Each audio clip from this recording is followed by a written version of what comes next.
بسم اللہ الرحمن الرحیم۔ میری عزیز بہنوں، بیٹیوں اور بھائیوں، میں بیوی کے حقوق بیان کر رہا ہوں۔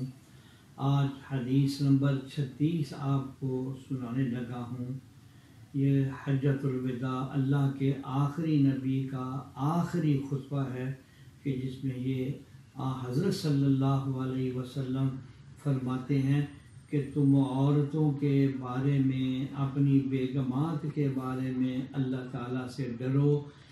بلا شبہ تم نے انہیں اللہ تعالیٰ کے نام سے، امان سے حاصل کیا ہے، اور ان کی شرمگاہوں کو اللہ تعالیٰ کے کلمے سے حلال کیا ہے۔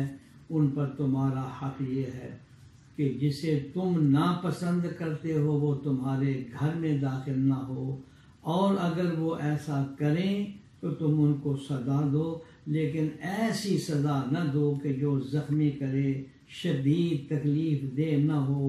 اور ان کا تم پر یہ حق یہ ہے کہ تمہیں انہیں اچھے کپڑے دو، اچھے انداز سے کھانا پینا، نان و نفقہ اور رہائش دو، یہ اس کا حق ہے۔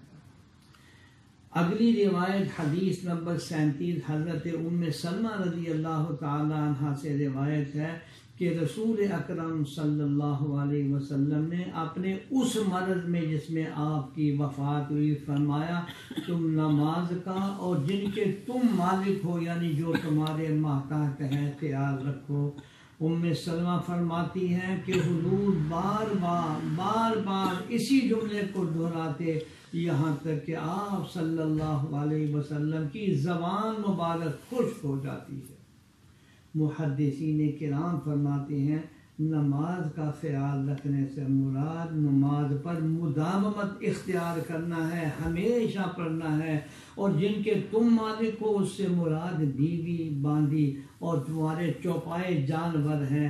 قارئین کرام، اس روایت سے آپ اندازہ لگا سکتے ہیں کہ جناب رسول اللہ صلی اللہ علیہ وسلم زندگی کے آخری لمحات میں ہمیں گھر والوں کے حقوق کی طرف متوجہ کر رہے ہیں۔ یا اللہ ہم سب کو صحیح سمجھ عطا فرما، آمین یا رب العالمین۔